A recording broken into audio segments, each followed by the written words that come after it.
A lot of people don't know about this, especially in Victoria. Victorian government is providing two minimum rental standards and the changes to the landlords and the owners in making sure that this transition happens. So a lot of these transition to minimum rental standards also is linked towards energy efficient Victoria or zero carbon offsets, etc. Rebate programs are, something that always happens on the side, and property investors and landlords are almost, trying to figure out how to save costs in finding these rebate programs over and above.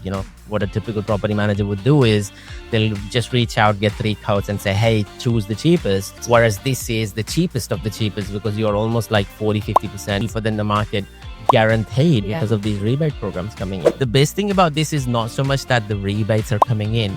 The biggest saving from my perspective is that the gas bills have hit through the roof. There are these surcharges that have come in Victoria right now that is killing people's back pocket. And so there is an incentive only from that perspective to change from gas to electricity, because the government is actually penalizing people who are actually using a lot more gas and they want you to use electricity. So forget MRS, whether MRS was there or not there. It's just a logical sense for a lot of owner-occupied investors to go into this space anyway, isn't it?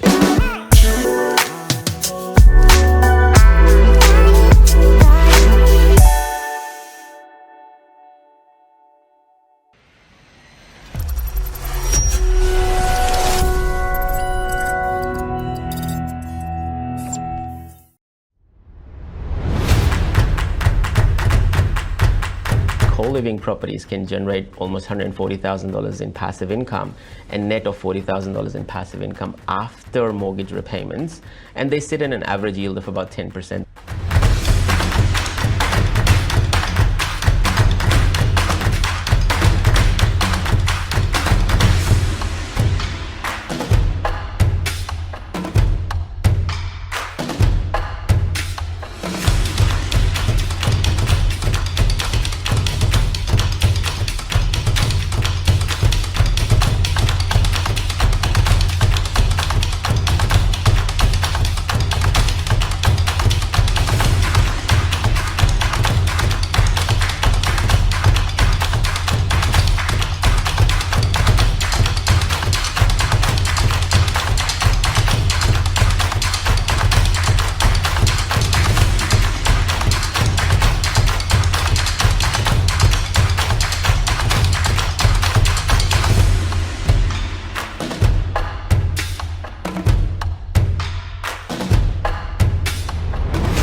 Hello and welcome to another episode of Help Me Buy Property podcast.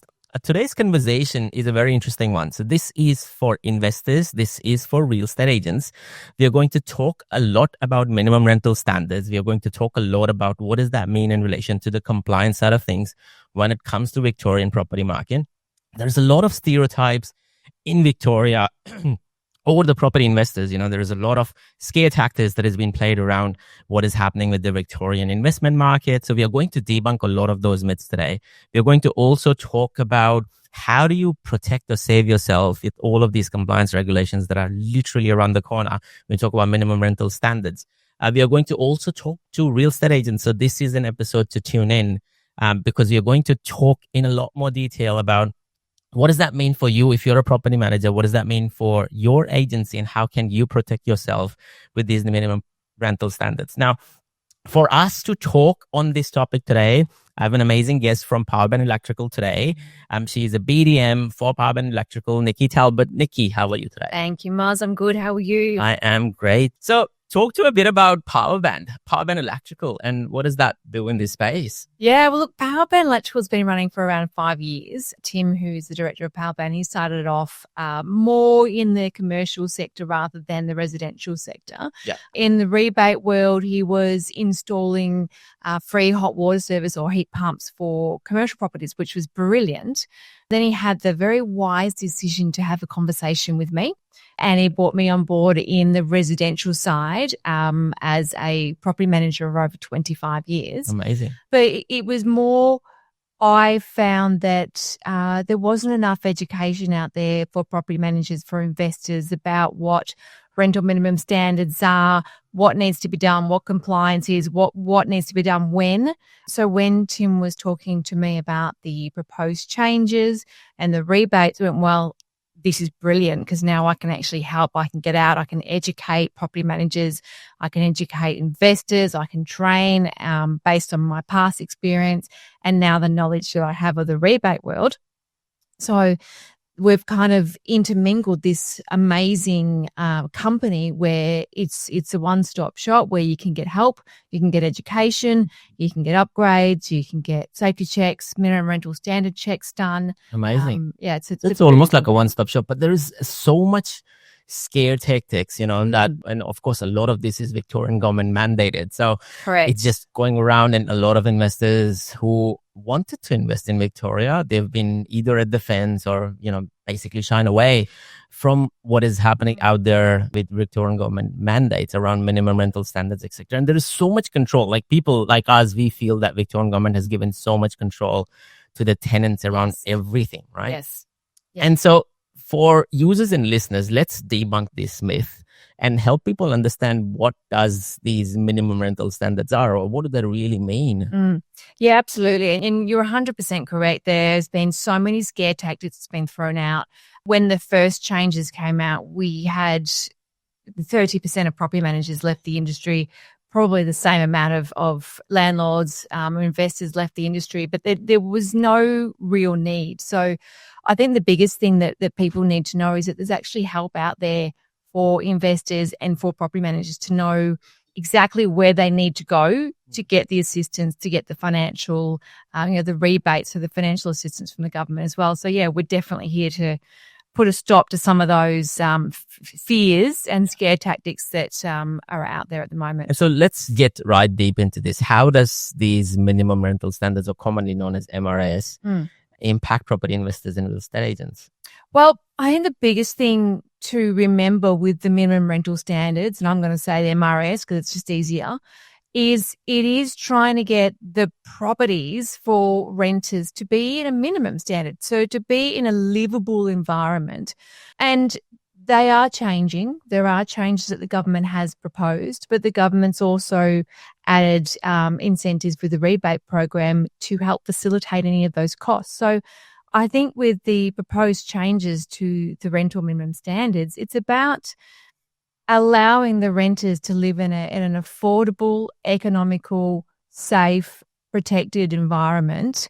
And it's not just all about the renters. It's also then comes back to the owners, which whatever they're upgrading or implementing in their property, they can then claim depreciation. They can also, increase their rental price because they're putting another asset or an appliance into the property.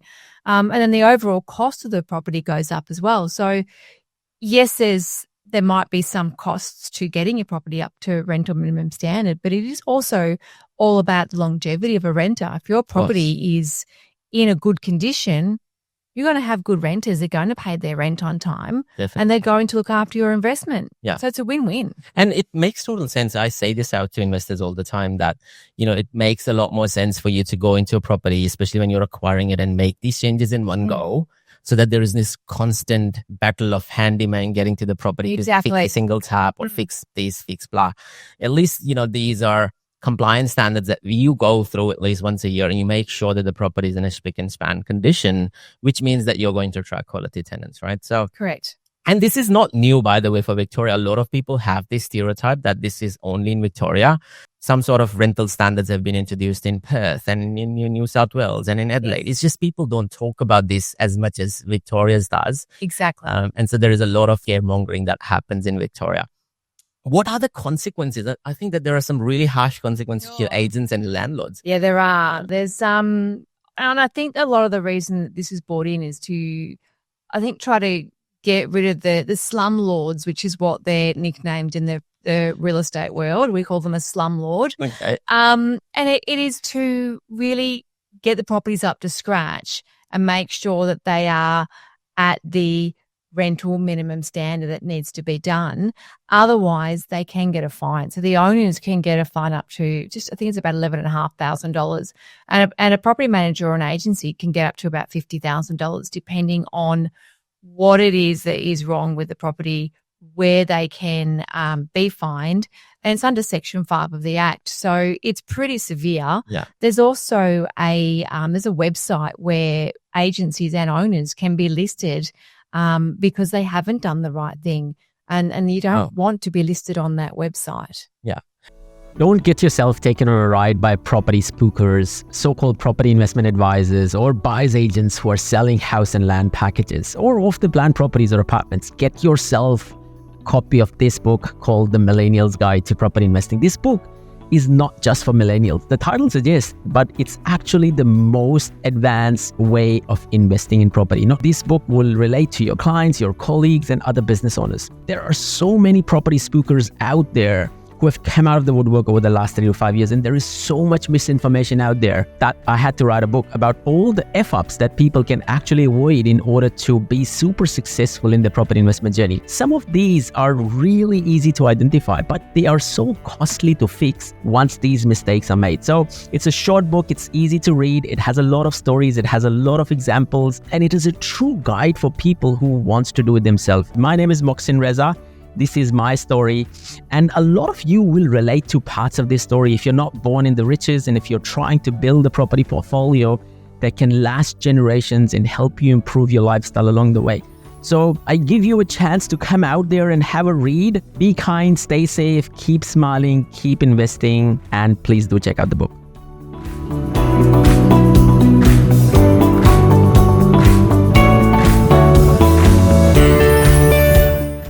And when you talk about the fines, these compliance standards, they were always there. It's just that, they're changing. And so there is a lot more limelight that's coming to this. Correct. Previously, what I understood was an owner or a landlord could sign an affidavit or a piece of paper saying, hey, my property is minimum. A disclosure. A disclosure. Yeah. And that was hunky-dory, right? You could walk away from it saying, an agent could basically wipe their hands off and saying, look, we don't have anything to do with this. The landlord has signed that this is minimum rental standards. That's out of the window. Like, that's what I hear. Yeah, it is looking like that may be the way. As the legislation stands right now, it is just that simple. An owner can literally sign a disclosure, which does need to be given to the renters before they sign a lease so that they can see that their property does meet with the rental minimum standards as they sit currently. Yeah. So that's it, your gas check, your smoke alarm check, your electrical check, and the 14 key points on the rental minimum standards. So that is as it stands currently. But with these proposed changes, that's going to change it a little bit, especially with ceiling insulation if that comes in. There will be special tests that need to be done by a licensed electrician prior to any ceiling insulation being put in. So it's going to stop people from potentially falsifying a disclosure and not saying that it does meet rental minimum standards. It also will circumvent any owners that haven't seen their property for 4 or 5 years or even longer. They don't know whether there's mold in the property, whether the locks are the right way or the windows are locking or even closing. They don't know that it actually meets with the MRS standards currently. Yeah. And it's very similar. Like, I was using this as an example. There is blue slip or pink slip in New South Wales, and there is roadworthy certificates in Victoria. Basically, that's what it is, right? Correct. Making sure that the property is, I shouldn't say roadworthy, but tenant worthy at any given point in time, because you're protecting the tenant and making sure that they're living a good quality life. And I think the biggest changes are what they're going to want air cons in all the houses. And so a lot of old houses would basically be there at the forefront, making sure that, you're providing for aircon and evaporative cooling, etc. Yes. So, and aircon is a big one that they are looking at bringing in. So the proposed changes basically say that from October 2025, all properties must have an air conditioner in the main living area. So it's not all throughout. It is in the main living area as heating is at the moment. However, that doesn't mean that from 2025 you have to rush out and install 100,000 air conditioners. It is when the implementation kicks in. So if it's a new tenancy and you've got new renters moving in, well, your property must meet rental minimum standards prior to advertising that property. And then you must have air conditioning in it. Yeah. You must have your ceiling insulation pre-check done. All the things that they're looking at bringing in, you have to have that done prior to advertising. Yeah. But then it's a change of a tenancy that you'll need to then put in an air conditioner and make sure that all of the rest of the proposed changes are then met at the same time. So it's not something that needs to be done immediately, but it does need to be done at the change of a tenancy. And they're giving timelines, They are. places, right? There is a bit of leeway in relation to the transition that people can go through. Correct. Well. But I think the earlier you adopt, the better, isn't it? Because the rebates are available now. So why wait? Yes. And at the moment, the rebates are very substantial. Yes. So the rebates will change, and they do regularly, all the time. They fluctuate. They're higher, they're lower. And so let's take a step back and talk about rebates, because that's an interesting angle. A lot of people don't know about this, especially in Victoria. Victorian government is providing two minimum rental standards and the changes to the landlords and the owners in making sure that this transition happens. So a lot of this transition to minimum rental standards also is linked towards energy efficient Victoria, or, zero carbon offset, policies, etc. So talk us a bit about what does this rebate really means, and how does this play its part into the MRS side of things? Well, I guess as you stated, it is all about the government reaching their net zero emissions by 2045. So that's how this has all come about. And the best way to do that, how we're going to start in the residential world, well, let's look at tenants and properties making their homes more livable. So within the rebate world already, you can get rebates for removing any of your gas products. So the whole thing is to remove the gas products, remove the products that are consuming a high amount of electricity, and putting in products that are very economical to run, yet do all the right things. So with an air conditioner, for example, you'd want to look at something that is that it's called a VEEC. The VEEC is where you are saving the carbon emissions. So whenever you're saving the carbon emissions, the higher the VEEC in one of those appliances, and the higher the rebate. So different products, different appliances actually have a different VEEC amount. So or the amount of the electricity that they consume. So whatever you can find that is better, with the higher the VEEC, the higher the rebate. So you need to look at what is in your property currently, because the rebates are available now. So if your ducted heater, for example, if that starts to look at dying, or it has died, or you have a safety check and it's been decommissioned, the heat exchange is cracked, you're leaking CO, well, then rather than putting a gas ducted heater in now, put in a multi-head split system or a reverse cycle air conditioner, because then you've got heating and cooling. So before the changes have even been enacted, you've already met with the compliance, or at least one of those new proposed changes. And it's the same. So next year, they're actually looking at disallowing you to put a gas product in. So come October 2025, they're saying you can no longer do gas for gas. Gas cooking is the only exception. But your gas ducted heater, if that dies, you can no longer install a gas ducted heater. It has to be a high-rated electrical product. Same with a hot water service. That's actually going to be a heat pump. You won't be able to put in a normal, ordinary hot water service or a gas-to-gas hot water service anymore. That actually has to be a heat pump, which are brilliant systems.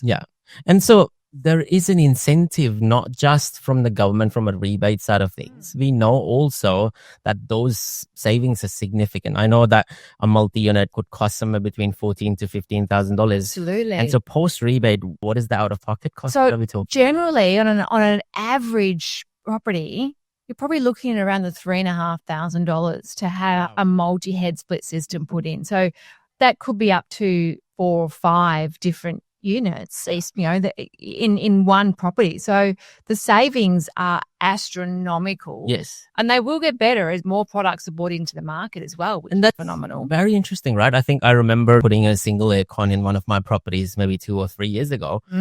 And the system in itself costed about maybe $700 or $800, and I was trying to find a really cheaper system. But together with the electrician's cost, and mind you, this was a small system, it almost ended up costing me $2,500. And so you were saying this is the whole house converted for, under $3,000. Correct. That's amazing. And so if we take a step back, and again, from viewers and listeners' perspective to understand this, the best thing about this is not so much that the rebates are coming in.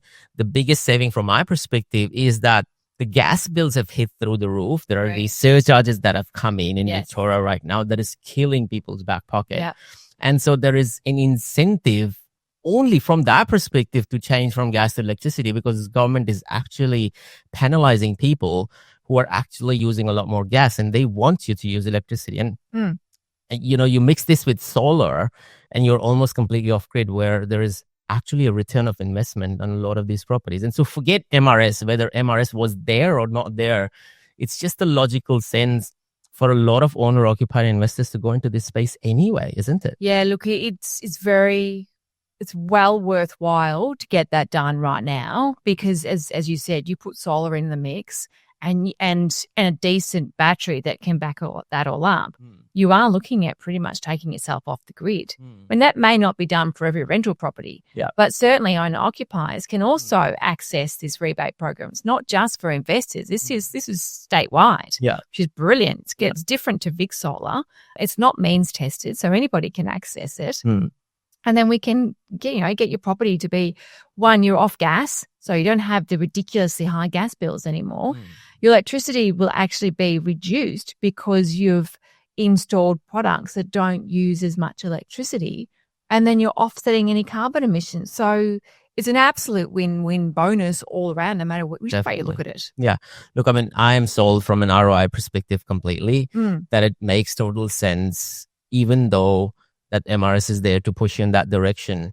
I think one of the key learnings from my perspective was that these rebates are also available for investors, and it's not just landlord. Exactly right. And that was a learning for me as well, because I was like, Jesus. And I classify myself as very well known when it comes to a lot of these changes. And if I don't know about this, that, there are these, and look, free is always good, right? If it's free, it's good, right? And so if there is a lot of these free stuff available out there for investors to tap in and use that for their properties, then I'm sure that 90% of the investors out there would definitely not know about these rebates or free rebates that are available to them. They don't know. And as I've been going around to multiple agencies and sending out emails to all of these agencies to go, this is what's available for your investors. Are you aware? Like, what are you talking about? What is a rebate? Yeah. But then, yes, that's available, but then how do we access it? Do I have to apply? What am I going to have to do to access it? So it's not well publicized yet.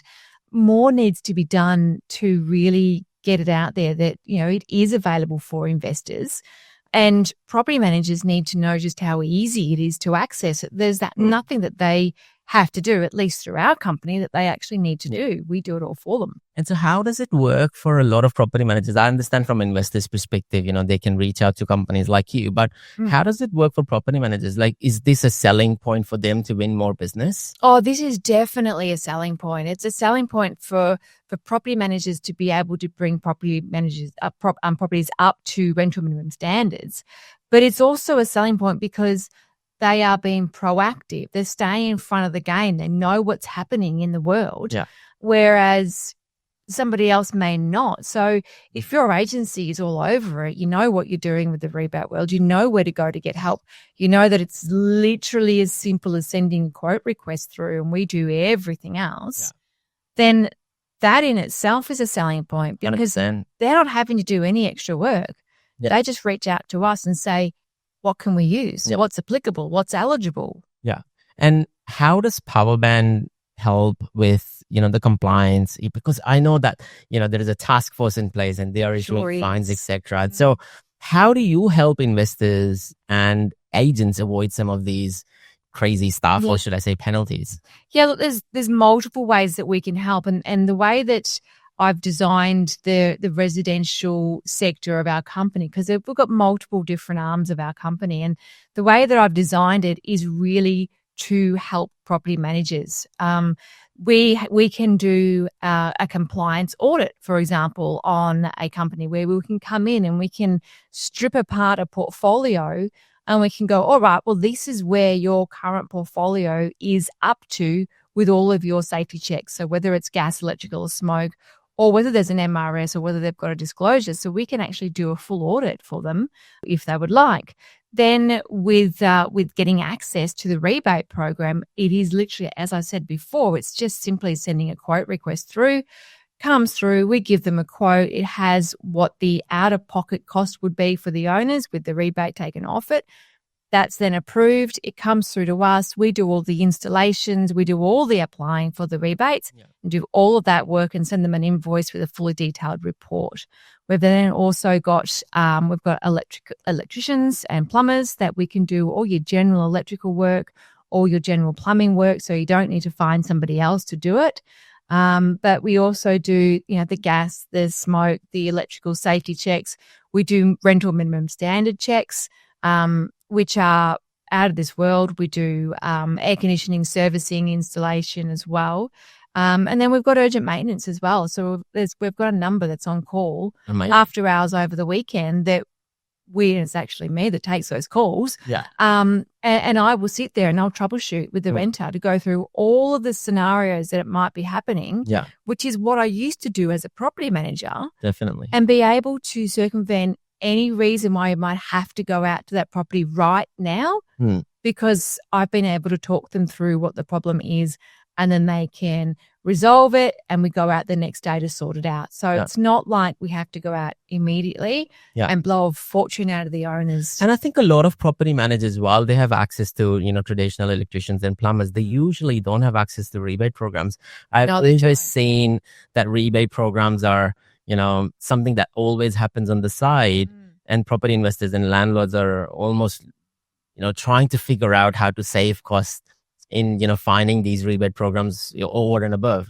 What a typical property manager would do is they'll just reach out, get 3 quotes and say, hey, choose the cheapest. Correct. Whereas this is the cheapest of the cheapest, because you're almost like, 40, 50% cheaper than the market, guaranteed because of these rebate programs coming in. Yeah. I think the biggest reason that property managers don't go and look at a rebate program, or they might start looking into it on the internet, but then it's all too hard and it's all too confusing. They don't have time for that. An owner doesn't have time for that. And if they're going to apply themselves, the paperwork is phenomenal and they just can't access it. So more education needs to be put out there about how easy it is to access the program through us, because we're, a licensed for EU Victorian Energy Upgrade program. And it's quite interesting. I had one of my clients reach out to me, I think about 3 months ago, and he has a property in Victoria, and he said, Moss, I need to change. I think it was a hot water unit.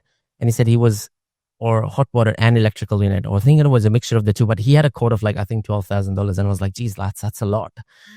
And the first call, and that's where we connected. The first call I gave to was Tim, and I said, hey, Tim, can you give him a quote?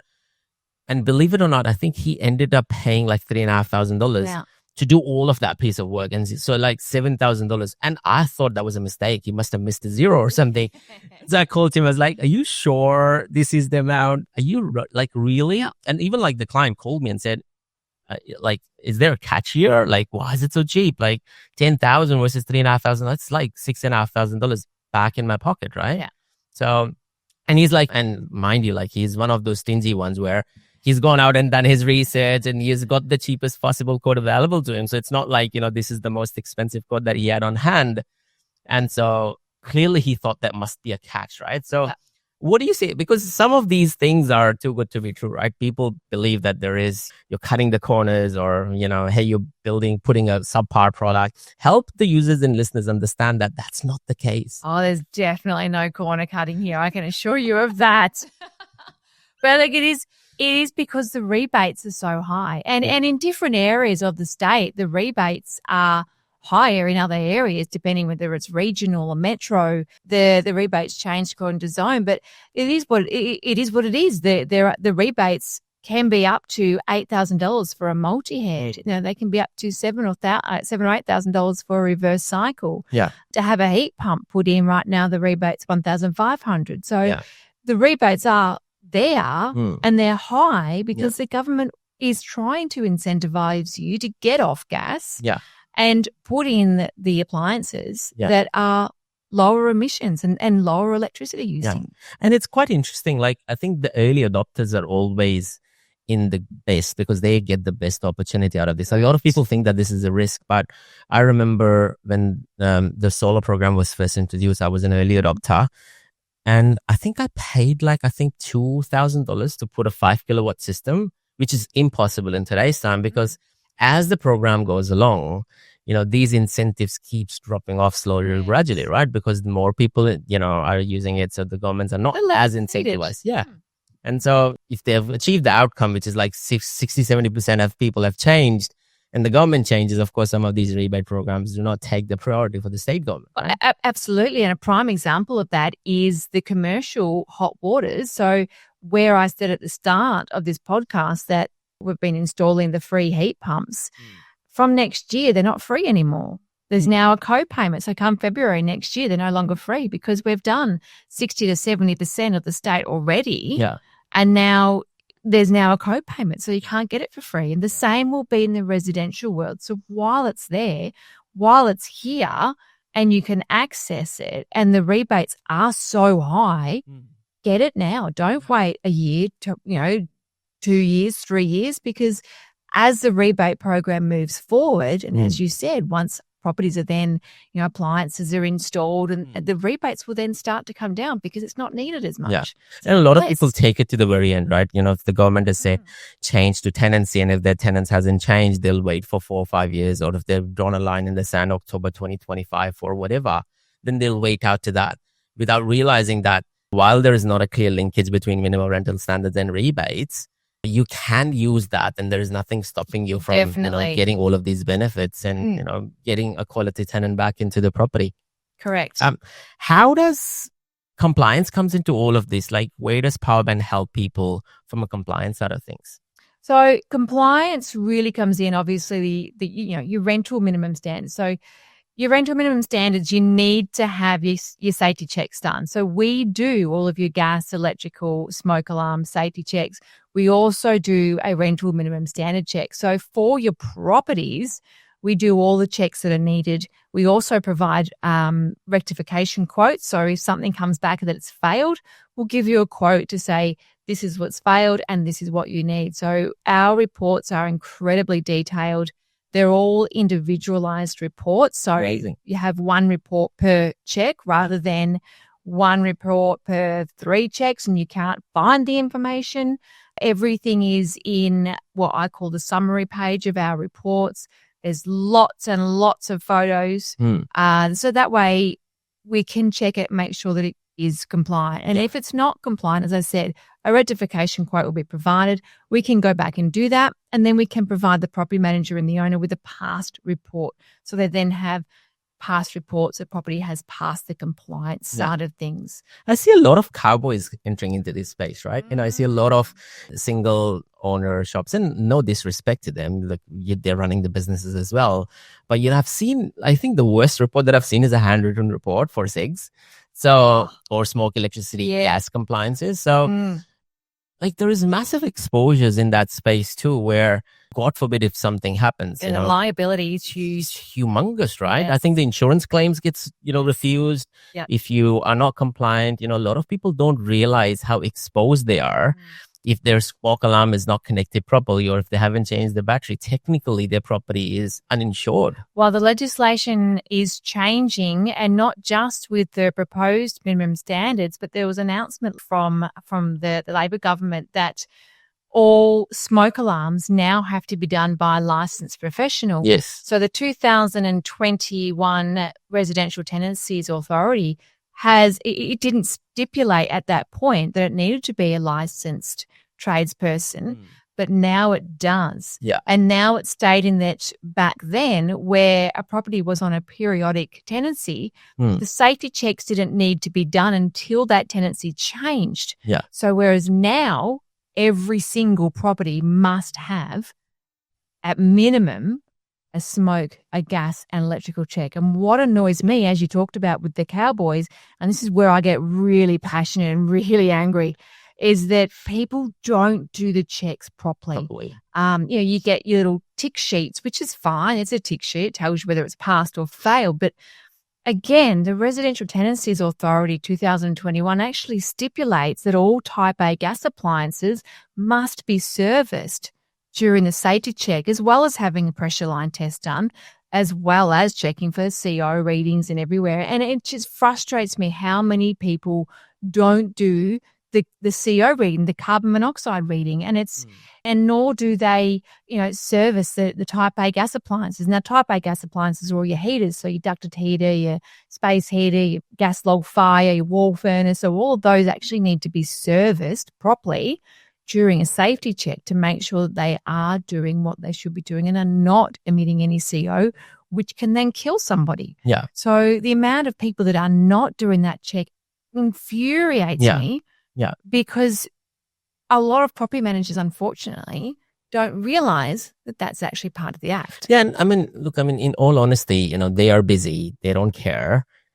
Not that they don't care. It's just that they are so busy and they think that the liability sits with the owner. So, of course, the owner is going to look after it. Whereas there is a lot of dependence between an owner that thinks that the property manager is going to tell them the right thing. And mind you, this is not just Victorian based. We've seen similar standards in Perth. You've seen similar standards in Adelaide where you need to have smoke alarms that are connected back to electricity, and you can't have those disposable. I call them disposable, but they're not disposable. Volts. Yes. Yeah, your 9-volt battery. Yeah. You're not allowed to do them anymore, and they need to be connected back to the batteries. To a certain extent, I think rooming house is something new that I learned was that the smoke alarms all of the rooms need to be interconnected. Yes. And so again, these are little things where you can miss out on the compliance, basic compliance, which renders your insurance policies ineffective. Null and void. Yep. Yeah. Which is like a massive risk from an investor's perspective. And so how do you see this compliance landscape evolving or rebate landscape evolving across multiple states?